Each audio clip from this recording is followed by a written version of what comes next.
Hello and welcome, fellow time travellers, long-term acquaintances of mine. Well, it's been quite a journey that we've undertaken together, an extraordinary tour through the better part of 1,000,000 years of incredible history. It's a pleasure for me. I love it. I love the very notion of the great depth of history. It's like geology. It's like one layer of rock after another, down out of sight into the dark. And we do our best to illuminate the darkness as we travel through all of it together. It's all been about a small set of islands, an archipelago, known by cartographers as the British Isles. But in truth, it's been about how anyone anywhere in the world can learn lessons from what happened here. It's a small place, but it's a big story, and the roots and the tendrils that go out from here reach everywhere else. It's fascinating. There are insights to be drawn, and often what happened then is very relevant to what's happening now. And I hope you've enjoyed the journey as much as I have. Before we set off on our next adventure together in Season 2, I wanted to draw some of the strands together in this special episode. But before we get started, I'd just like to thank everyone, again, who has given this podcast their help and support by joining my patreon.com site. If you haven't joined, but you'd like to, and it's the financial support from the patreon.com presence that enables Paul and I to do everything else that we do together, get along there, follow the instructions, part with a little bit of cash, monthly or annually, and you'll get access to all sorts of exclusive content every week. You become part of the family, and the family talks to one another. It's not just about me. There's all sorts of internal communications that have been struck up over the months and years. All right, I'll hope to see you there, but in the meantime, let's get back to today's special wrap-up episode. Cue that music.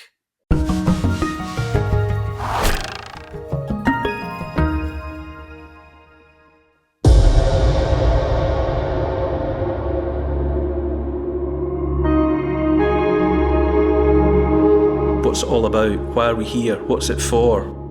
How long have I got? How will this end? In this episode, we're celebrating the incomers and blow-ins, the folk who have come to these islands and helped weave a rich tapestry. Before Homo sapiens arrived in the world, our ancient ancestors walked here 1,000,000 years ago. Hunters, farmers, and a seafaring people all made it their home. Sacred places, formidable fortresses, and landscapes of breathtaking beauty. A set of islands that have had an influence on the whole world. A place with a rich, complicated, and compelling history. A place I love. I'm stepping out across Britain to discover 100 remarkable places that have shaped you, me, and the whole world. I'm Neil Oliver, and this is my love letter to the British Isles.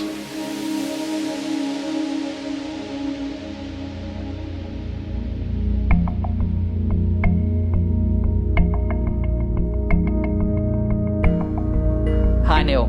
To kick off this episode about the series, I'd like to ask a very simple question. Your podcast has taken us across 1,000,000 years of history. On a practical level, how do you even start trying to pull a story like that together? It's a good question. I think I just have to honestly say that this is the 100 places here that we've visited. It's eclectic and personal. And some of the places that I've picked are obvious. I suppose Westminster Abbey or Stonehenge, or possibly even the Scottish Parliament building in Edinburgh might be places that a large cross-section would point to. But then there are other things, the Fortingall Yew, which is a tree in Glen Lyon in Scotland. There are various little locations that I've highlighted that most people will never have heard of and certainly don't care about. And so when you say, how do I go about pulling this together? I just know that these are the places that have registered most strongly with me. And they make sense to me. You said quite rightly, we start 1,000,000 years ago, but then there's a big leap. After 1,000,000 years ago, we come forward across a vast abyss of unknown time, into periods that are relatively recent in terms of there being tens of thousands of years ago rather than a million. But they tell a story to me, which is basically, I wanted to get across that my love of the archipelago has come out of my realising how long people of one sort or another have sought to cling on to these few patches of dry land. And it has made a nonsense, a useful, happy nonsense for me out of notions like England, Scotland, Wales, Northern Ireland, Republic of Ireland. Those names and senses of identity that we've applied are only ours. And in the scheme of things, set against a million years of history, they're an incredibly thin veneer. It's like butter scraped extremely thin across a lot of toast. There's no depth to those identities when you set it in the context of how long humankind of one sort or another has been here. And it's possibly just my wiring. That pleases me and reassures me, because I think for all that we're worrying about, and people have legitimate worries and anxieties and concerns about the state of the nation, but I'm just drawn back to that idea of the ring that King Solomon was supposed to have had made for him, which had on it, "This too shall pass." We're so preoccupied with our travails and our worries, rightly so, but come back in 100 years or 1,000 years and we'll all be gone. And it'll all be different anxieties and worries and preoccupations. A lot of the time it's like a couple of fleas arguing about who owns the horse they're living on. We're so insignificant against the great depth of the story of the British archipelago, and I love that. It's fascinating that over time so much history and knowledge gets lost. Like, for example, we don't even know what a major monument like Stonehenge was actually called. Yeah, I've asked myself and others over and over again, at what point, which generation of the descendants of the people that either built Stonehenge, modified Stonehenge, or visited Stonehenge for whatever reason, eventually people stopped using it. It became like a cathedral that nobody bothered to go and worship in or bury their dead nearby. It just was abandoned at some point. But if we were to stop using Westminster Abbey tomorrow, aliens from outer space would land and might point at the building and say, "What was that?" And we could tell them, "Oh, it's Westminster Abbey, it's a church. We used to have all sorts of ceremonies in there and people would go and worship the religion called Christianity." And we could tell them what it was about. And I think how many generations would have to pass before the aliens land and point at Westminster Abbey and nobody's got any idea what it was for? That interests me. So you replace Westminster Abbey with Stonehenge. How long passed? How many generations after the last ceremony at Stonehenge did the knowledge of what it was go? That fascinates me. There must have been a generation that vaguely just remembered kind of what Stonehenge had been for, and then they had their children, and by the time the parents were gone and someone asked the children, they just looked at Stonehenge and said, "Beats me." Just a pile of old stones. The idea of Britain comes and goes. At the moment, there's quite a lot of nationalist sentiment in the archipelago, and some people in Wales want independence for Wales, and some people in Scotland want independence for Scotland. And in seeking to legitimise that desire, there's often an implication that Wales is older, that Scotland is older than the United Kingdom, which they are, but they're not older than Britain.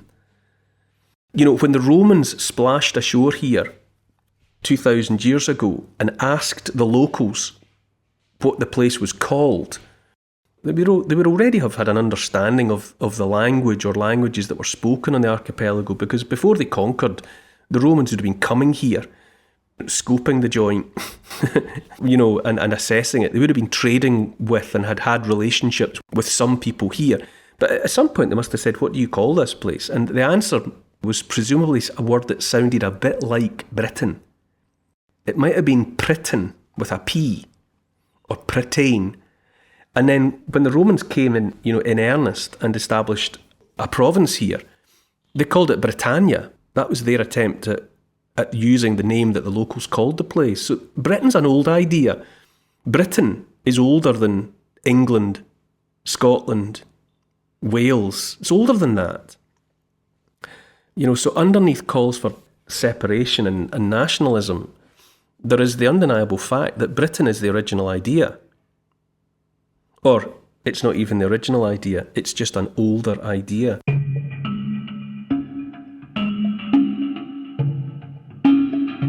Other peoples have spoken other languages here.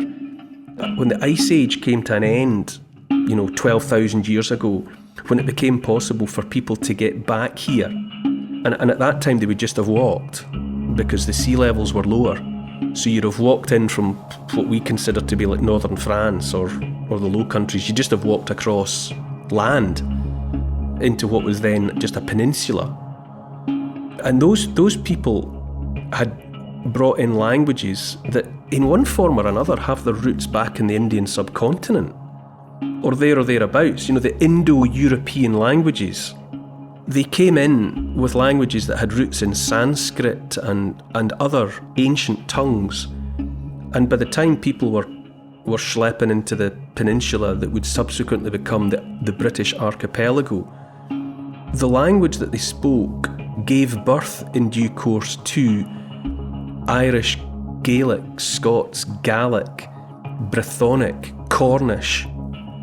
All of those languages that come before English, that come before the Latin of the Romans, were fruit from the same tree that bore Sanskrit and other languages from far, far away. And that's an endless fascination to me. That ideas like English, they're interlopers. And the Scotty, they were an Irish tribe.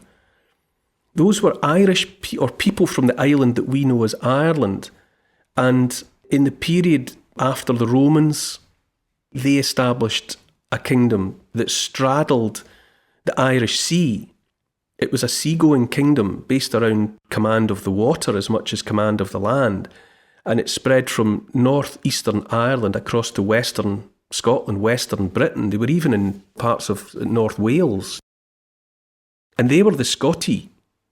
And the Romans knew them. The Romans encountered them, had trouble with them. Even while the Romans were still here, they would turn their backs on bits of western and northern Britain for 10 minutes, and the next time they looked, there were Irish people there who were Scotty. So Scotland has its roots in something that comes from elsewhere as well. Welsh is an Anglo-Saxon word. The Romans were here for 400 or 500 years, and then when things got too difficult for them and they really needed to pull back onto the continent because they had trouble at home, and in the vacuum that they left behind, Germanic peoples, Angles and Saxons came across.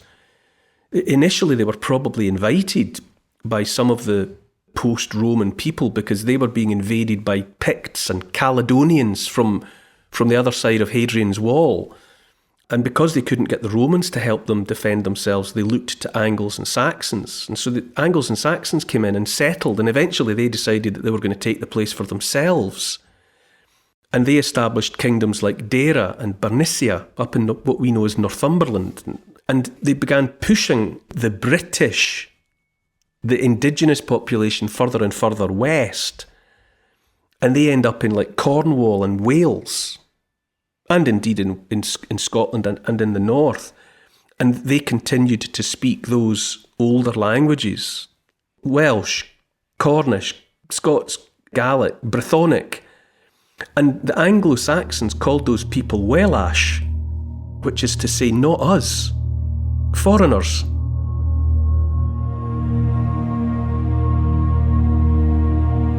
The Welsh called themselves Cymru, which means us, or the community, or the people.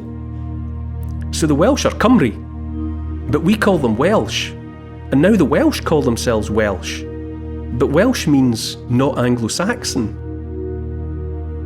when you start looking into all of that, modern preoccupations with national identity begin to look as superficial as dyeing your hair pink or wearing different clothes. It's just brief and temporary, and I find that fascinating. That complexity of the people here extends to the land too. I mean, there are at least 6,000 plus islands here. Yeah, I've seen that figure, yeah. And about 136 to 200 are inhabited. Yeah, and another lovely thing I've experienced about the amount of time and the opportunities I've had to really travel around and within the archipelago is that it's how many places it actually adds up to. When you're on the ground, you don't notice when you cross the border from England into Scotland. You can't really tell. If it wasn't for road signs, you don't realise you've crossed from England into Wales. But what you notice are the changes that happen mile by mile. The variation between, or the differences between Cumbria and Cornwall, or between Kent and Northumberland, or between people who live in the borders of Scotland and people who live in the far northwest, or in Orkney, or in the Outer Hebrides. You wouldn't say they were all the same. You know, to say the Scottish people, what does that even mean? Because we're really what we've always been to some extent, which is a patchwork of tribes.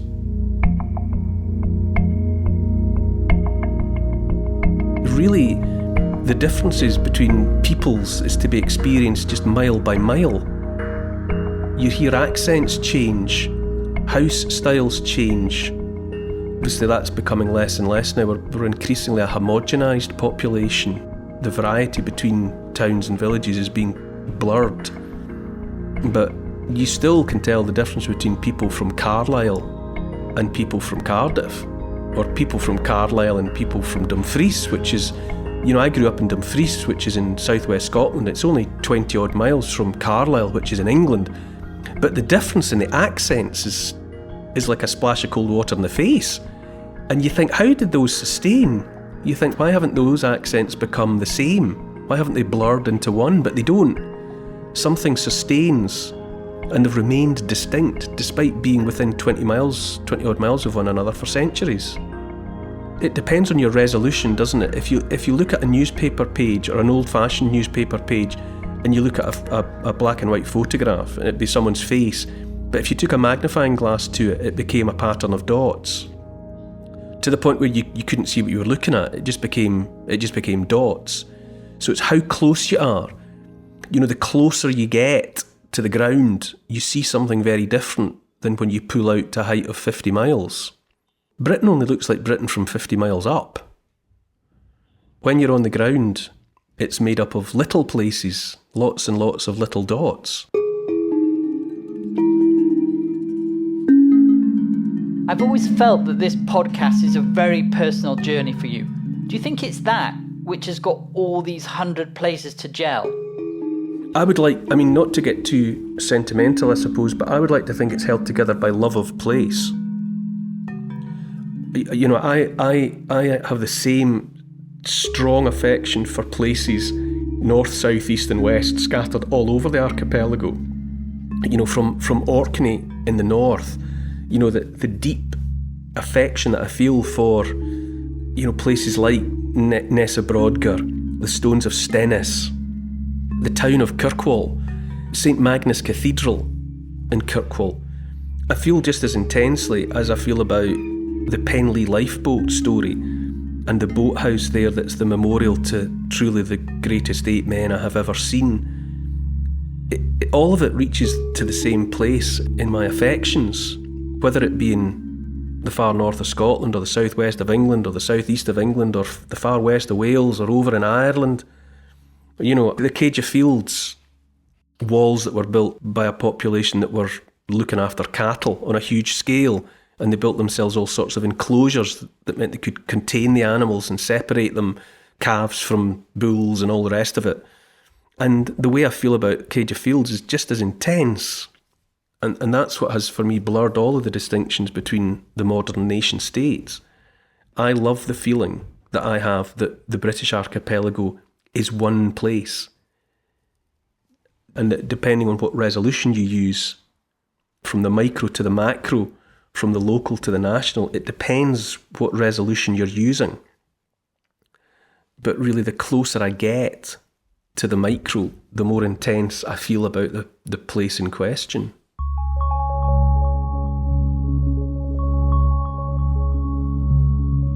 As well as the places in the series, you've also singled out objects and people too, like the Amesbury Archer. Yes, and again, he's a good example, because what did we learn about the Amesbury Archer was that he wasn't from here. You acquire in your childhood the elements, the atoms of the food that you eat and the water that you drink, and it becomes part of your tooth enamel apart from anything else. And so by analysis of a person's tooth enamel, you can find out where they had their formative years, where they had their childhood, where they grew up. And in the case of the Amesbury Archer, he came from 1,000 miles away, south of the Pyrenees. And for whatever reason, in his adulthood, he was motivated to walk. And let's imagine that he walked from wherever was his place of birth and growing up. And then he got himself across the English Channel and made for Stonehenge. And as you rightly point out, we will never know what he called Stonehenge, the name that he understood for that circle of stones. But he made a considerable effort to get there, so that whatever it was called, it must have been important to him, important enough to make that pilgrimage. And he lived out the rest of his life there. And what he brought was some of the oldest gold jewellery that we know about in the whole of Britain. So he was a metal worker. Either he knew how to work metal, or he knew people who did. And he brought that technology with him.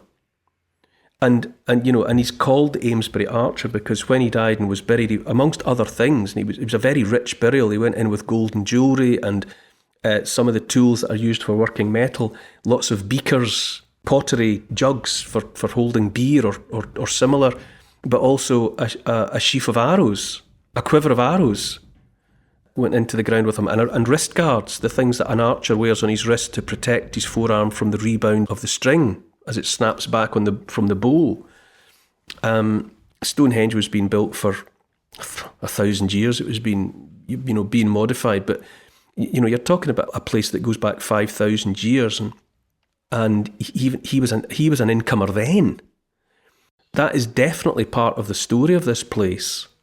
It's been a destination for a long, long time, and until the possibility of crossing the Atlantic, which is only the stuff of, the Vikings crossed the Atlantic, but island hopping from Scandinavia, Iceland, Greenland, and got themselves to North America. But broadly speaking, it wasn't until the 15th century, Christopher Columbus, 1492 and all that people got across the Atlantic. So up until that point, and for the longest time, the British archipelago, or let's say the west of Ireland, was the end of the line.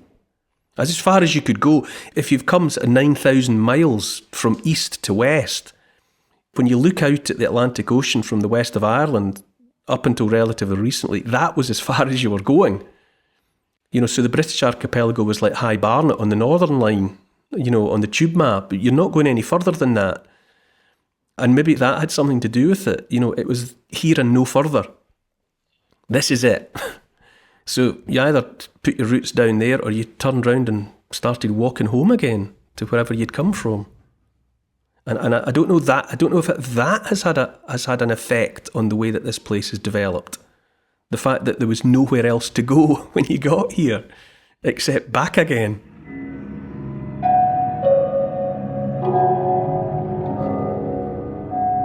Do you think it's the depth and richness of history that moulds the people here in such a particular way? Yeah. Obviously things are moving much faster now in the modern era. There's migration and immigration going on at the moment, and that will have an altogether unprecedented and new effect on this archipelago. We've yet to learn how that story ends or how that story develops. But my preoccupation has never been with the present. I look back. That's just in my nature, and I've always, I studied archaeology at university, and you might say that even the history books didn't go back far enough for me. So I opted for archaeology because archaeology promised the possibility of looking further back at what people were doing and why. I mean, I'm already thinking about the places that mean the most to me, because inevitably people end up asking, but what's your favourite? And I do genuinely, I give different answers to that question depending on what mood I'm in. Depends what I'm thinking about when someone asks me.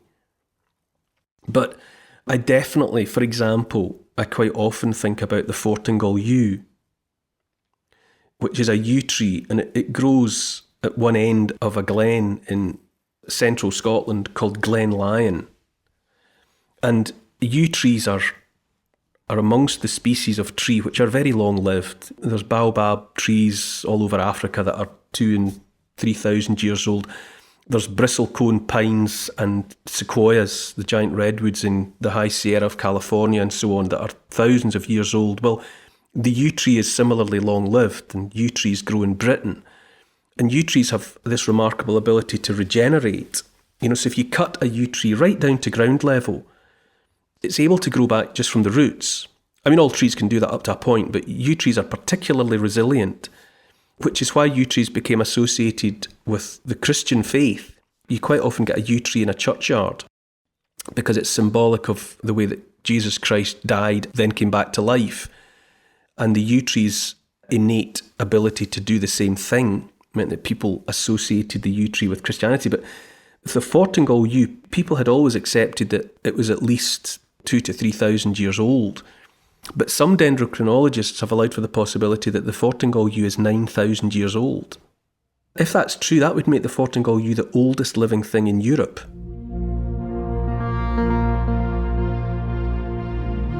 Which means that everything, right from, you're talking about the hunter-gatherers who were repopulating the place after the Ice Age, whether they noticed it or not, because it would have been quite a young tree then, but nonetheless it was there and growing. And it's been there ever since, potentially.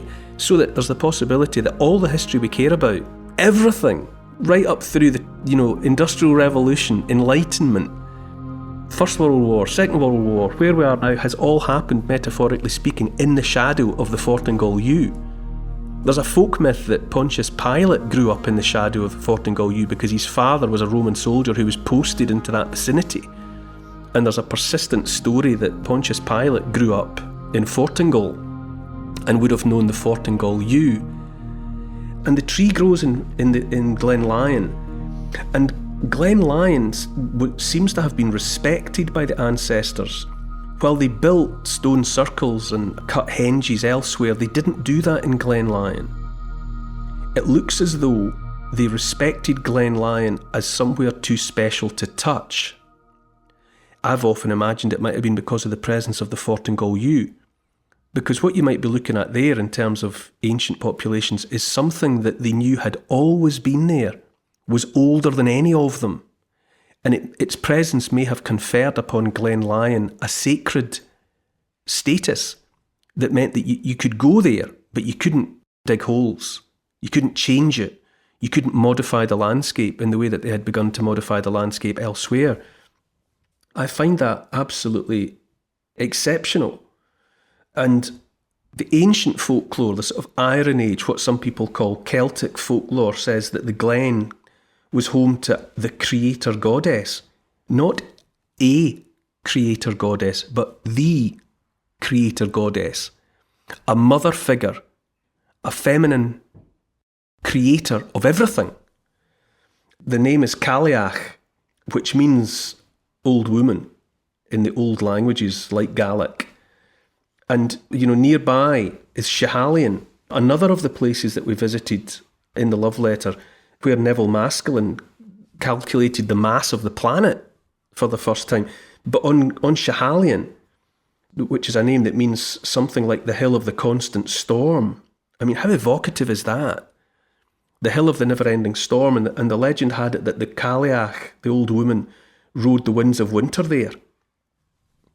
That was where she spent the winter time. And, Christianity comes to Glen Lyon eventually. St. Athofnan, he brought Christianity into that part of the world. But by the time he was bringing Christianity into Glen Lyon, the Fortingall yew might have been 5,000, 6,000 years old, which is breathtaking.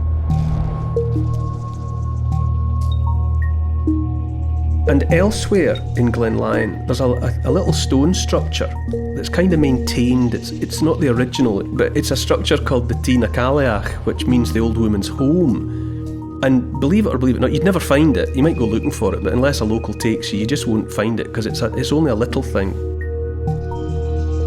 And every May, a group of smooth pebbles are brought out from inside Tí na Cailleach, the old woman's home, and they're set up around the house. And they stay out until Samhain, at Halloween, the first day of November, which marks the first day of winter, and then the stones are put back inside. Now, the stones represent the Cailleach, the Bodach, which is the old man, which is her husband, and their children. They stay out from May, and then they go back inside in November. And this is regarded as one of the oldest pre-Christian rituals still performed anywhere in the world. And it happens in Glenlyon. And so the idea that place around the Fortingall Yew has mattered, been revered, and has been the source and the location of all sorts of, well, what is to us strangeness for the longest time is just endlessly fascinating to me. And that's just one place in our landscape. There are so many other places that you can go to. St Nectan's Glen, down in Cornwall, which is a waterfall, which is a natural feature, and it was home for a while to St Nectan, who was another, sort of Christian pilgrim. But people go there, and always have, to build little piles of stones that they call fairy towers, little flat pebbles, and they pile them up from largest to smallest, and they leave them there in the glen as mementos to show that they have visited. And that's a practice that's been going on from a time beyond the reach of memory. And so there are all these nooks and crannies up and down the length of the archipelago that remember, you might say, our species as it has come and gone, and as people have believed and trusted different things. And the footprints and the traces of all of that are still there. And I don't know how you can know any of these things and not love the place.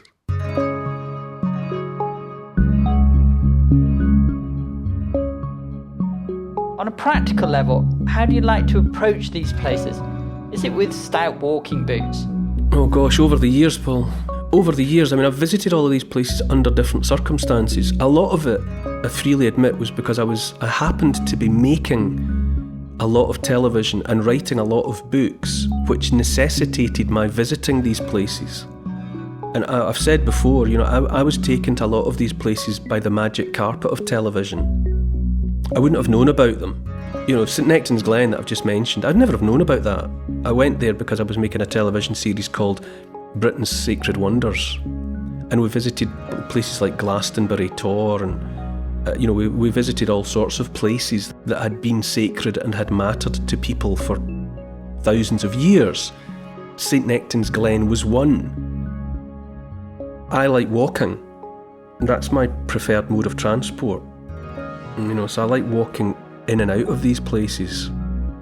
I like to experience these places on foot, not least and not only because, well, plainly that is how our ancestors would have experienced them. The first people that came here came on foot.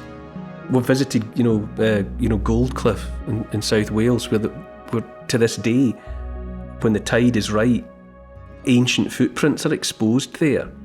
And Haysborough, the location that starts the love letter to the British Isles, footprints that were made in soft silt 950,000 years ago by the banks of what was then the course of the Thames, even though it was coming out in Norfolk, not coming out into the sea where it does now.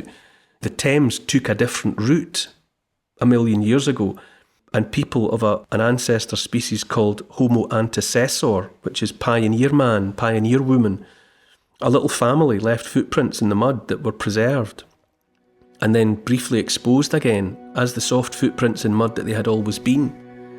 And they were photographed and now they're gone. So footprints are how this story starts. And I enjoy getting to these places as far as possible on foot. Lindisfarne, you can walk to Lindisfarne when the tide is right It's a tidal island, and when the tide's out you can walk across the soft sand, taking care not to get caught out by the tide. But the best way to get to Lindisfarne is to walk, to take the pilgrim's path, so-called, across the sands and get there that way. And that way you experience Lindisfarne the way it's been experienced for the longest time.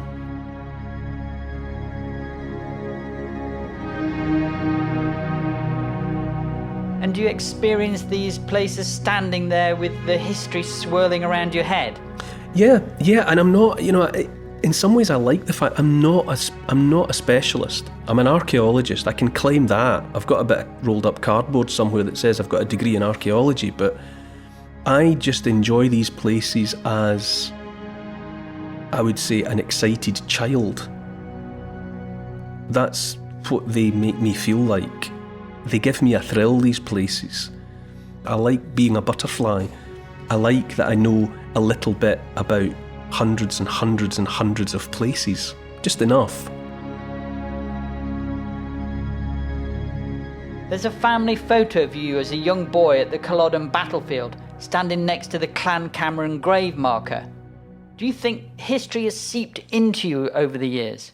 Yeah, I do. It's difficult, isn't it? Hindsight's a fantastic thing. You look back and you tell yourself all sorts of nonsense about why you think what you think. It's very hard to remember. It's impossible to remember what I actually thought when I think in that photograph I'm probably about 12-ish. And I have no record. I don't know how my mind worked when I was 12. I can't remember that. But I know that my dad wanted me to have a photograph taken beside that stone because my dad died last year, but it was my dad that took me there then. He took me to Culloden battlefield more than once, but my mum, who's still alive, her maiden name is Norma Agnes Cameron Neil. On her dad's side, well, his name was Neil, which is a clan name, and it's why I'm called Neil, because it was my mum's maiden name, but she was also descended from Cameron stock. And the Camerons famously, Cameron of Lochiel, the gentle Lochiel, was the first clan chief to promise Bonnie Prince Charlie that his clansmen would fight for Charlie's cause, his doomed cause during the Jacobite Rebellion of 1745-1746. Being connected to the Cameron clan was part of my mum's understanding of who she was, so that's why my dad got me to take my photograph beside that stone on Culloden battlefield. And I can only imagine that from that age and younger, I was aware of my family being connected to the past, which sounds like a stupid thing to say. Everybody's connected to the past. That's why we're here. But, and I learned very early on that both of my grandfathers had been in the First World War. And I still think to this day that the First World War is the single most significant disaster that has befallen our species. The changes wrought to society and the world by the events of 1914 to 1918, I think are the most significant and the most telling. And it meant that when we studied the First World War at school, I knew that my grandfathers had been there and had survived, and that both had been wounded to the extent that if they had been wounded any worse than they were, I might not have existed, because both were in the First World War before they had the chance to make the people who subsequently made me. So yes, I've certainly always been interested in history, and much more, latterly, really, as an archaeologist and whatever, it has occurred to me that I must have within my descendants Neolithic farmers, Mesolithic hunters.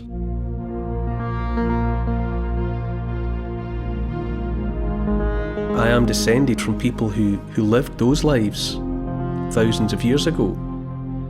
I might be descended from people who saw the Romans arrive. All of it. All of us are the same.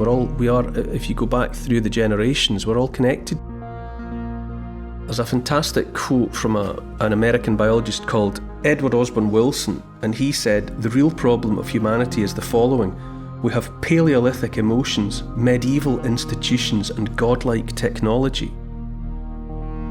Our species is like 200,000 years old, and for 99% of that time we lived as hunters. And then 10,000 years ago somebody started domesticating plants and animals, and after that some of us became farmers. And then 2 or 3 centuries of industrial revolution. And only in the last 20 years have we had internet and smartphones and social media. And That's the godlike technology that E.O. Wilson's referring to. But the fact of the matter is, we are all still running Hunter software. Our brains run on Hunter software. Physiologically, cognitively, we're the same animal that we were 200,000 years ago. And we're trying to cope with all this. We're trying to adapt to all of this. You know, we live in what Brett Weinstein and Heather Heying have described as hyper-novelty. The world is changing faster and faster, and we don't have the physiological, far less the cognitive grunt to keep up. And that's why so many people are struggling, because we haven't caught up with the rate of change, and we may never catch up with the rate of change. And I too, like everyone else, feel some of that anxiety. And I get reassurance looking back at the past and looking at how people used to live, the things that mattered to them. Ultimately, they asked the same questions that we still ask. What's it all about? Why are we here? What's it for? How long have I got? You know, how will this end? Evidently people were asking that thousands of years ago, and I find it interesting at least to contemplate the answers that they came up with for themselves. Answers that help them in their worlds. There's no reason to discount the possibility that those answers might help us in our time. And some of it starts with paying attention to places that mattered in the past.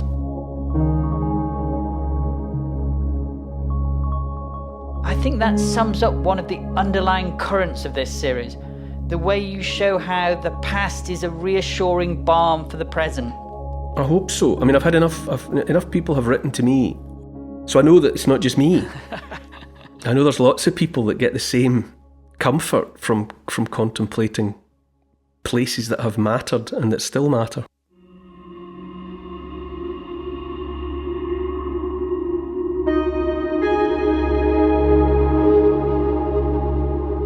Okay, next week it's your turn to have a say on this series, or on any of the subjects that it has thrown up. Feel free to ask anything, bring up any topic. It feels appropriate that you all should get a chance to help wrap up the series too. We've already had lots of fascinating questions, so please keep them coming, and I will fit in, get to, and answer as many as possible next week. To help support this podcast, and to get access to new and exclusive history and comment videos every week, sign up to my Neil Oliver Patreon site. I'd love to see you there. Check out the Instagram account called Neil Oliver Love Letter. There's my YouTube channel, which is Neil Oliver Channel. And please write a review of this week's podcast and share it with your friends. For further reading about these favourite destinations of mine, you could try my book. It's called The Story of the British Isles in 100 Places, and it's published by Transworld. Neil Oliver's Love Letter to the British Isles is produced by Paul Ratcliffe and Neil Oliver for Fat Belly Films. The music's by Malcolm Goldie. The social media producer is Oscar, CFR. Additional research is by Evie, Lucian, Archie and Teddy. Finance is by Catherine and Trudy. Post-production is by Althorpe Studios, and the graphics are by Paul Plowman. And a special thanks to the people across history who have made and continue to make these isles such an incredible place. This has been an FBF Podcasts production.